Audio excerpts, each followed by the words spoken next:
These are two cases of crime and cars.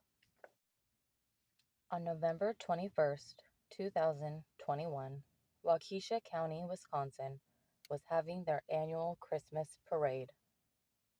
A little after 4:30 p.m., Darrell Brooks drove his 2010 red Ford Escape past barricades and hit speeds as high as 40 miles per hour.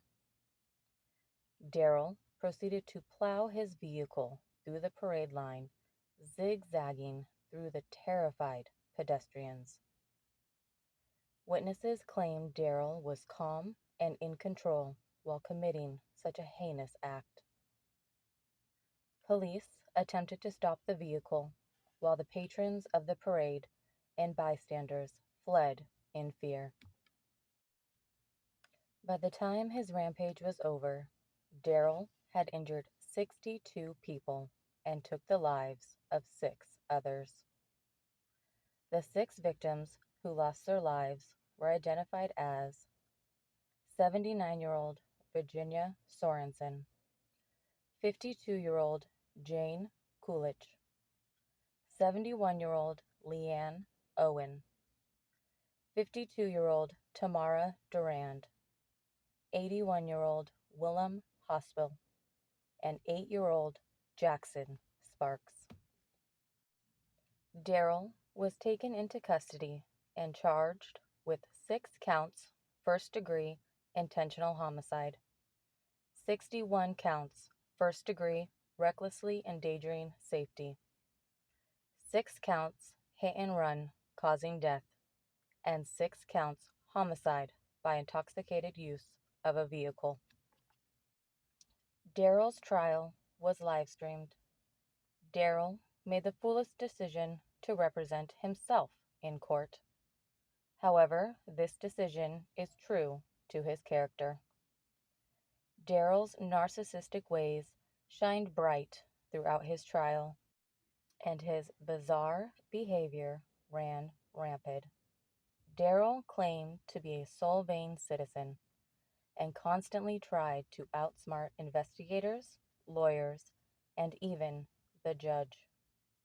Obviously, he failed at this. One such way he tried to outsmart them was stating that it was not him because the man who committed the crime had long hair, while his hair was short. Investigators obviously pointed out he got a haircut. When Darrell realized the overwhelming evidence against him and the fact he was nowhere near the smartest person in the room, he resorted to outbursts, tantrums, and even tried to intimidate the judge. He would stare her down, interrupt her when speaking, berate her, and have loud outbursts. Darrell seemed to be doing his best to derail the trial in hopes of prolonging the inevitable. Tired of his antics, the incredible judge, Jennifer Dorough, removed him from the courtroom and placed him in a different room, where he continued his outbursts and tantrums. But try as he might, the trial continued. Eventually, his microphone was muted, so he resorted to building a wall of boxes and hiding behind them. Hiding behind a book and pulling his jacket over his head in hopes to get attention. Finally, after a circus of a trial, the jury came back with a verdict.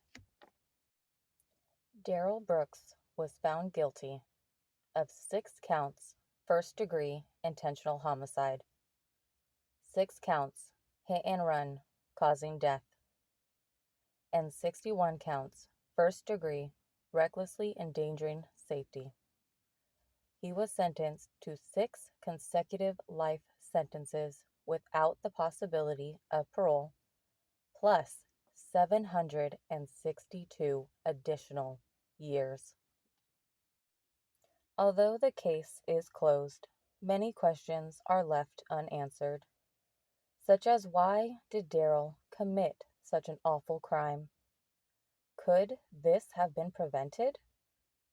Did he really think that his behavior during the trial would be beneficial to him in any way?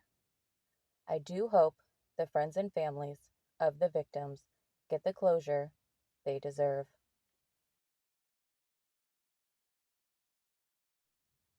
Nikki Castoris, dubbed Porsche Girl, was born into a well-off family. Her mother, Leslie, father, Christos, and two sisters lived in Ladera Ranch, located in Orange County, California. She was a beautiful girl with a vibrant smile. October 31st, 2006 started off just as another day. Nikki spent the morning with her family and they enjoyed a lunch together. Nikki got into a small disagreement with her parents as she had been abusing illegal substances. Nikki had also struggled with mental health issues. They planned to take Nikki to a psychiatrist in hoping of helping her fight her substance abuse and seek professional help in regards to her mental health. The discussion did not get heated and seemed to be resolved rather quickly. After the disagreement, her dad headed off to work while her mother continued on with her day. With her father gone, Nikki snuck out of the house and, in a rebellious state, decided to take out her dad's Porsche 911. Nikki was unfamiliar with the car and forbidden to drive it. Nikki's mother, Leslie, witnessed Nikki take the vehicle and immediately called Christos to tell him what she had done. Christos called 911 to report that his daughter had taken his car. While on the phone, the police dispatch placed Christos on hold. Christos headed in the direction his wife said Nikki was heading, in hopes to find her.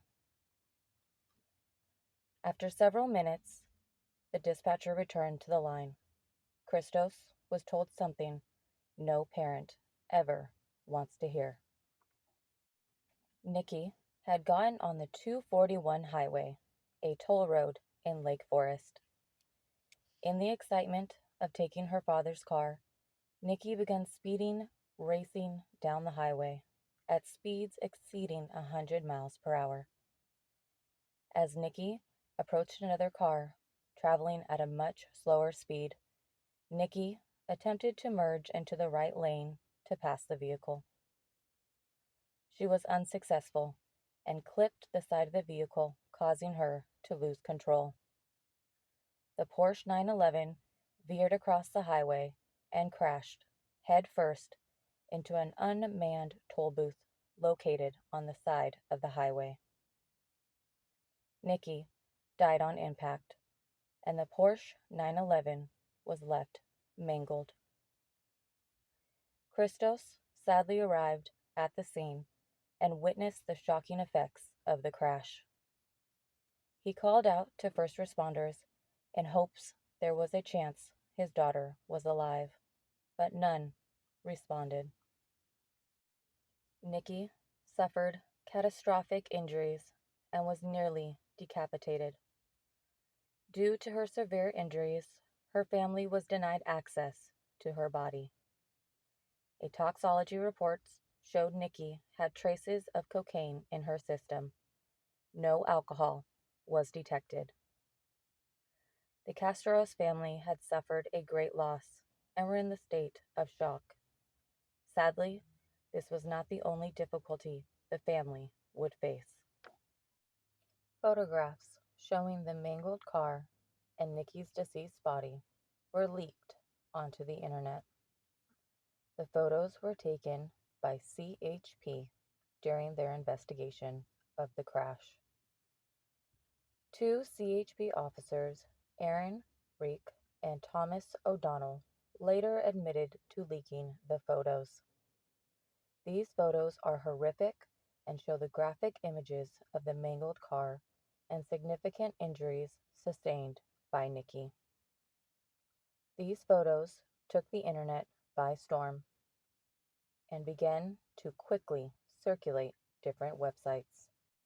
The family was bombarded with emails from anonymous senders with misleading titles in order to get the family members to open it. One even went as far as writing, "Daddy, I'm still alive." While grieving the loss of their daughter, they now have the pictures of the horrible crash all around them. They did their best to protect their other children from this harassment and stayed off the internet in hopes this would soon come to an end.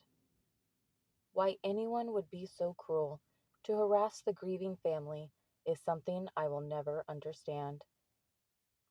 In 2012, the family of Nikki was awarded $2.3 million from CHP for the leaked photos. Although it has been 17 years since the tragic day Nikki lost her life, her family is still haunted by the photos and the mean ways of the internet trolls. I do hope her family can have the peace they deserve.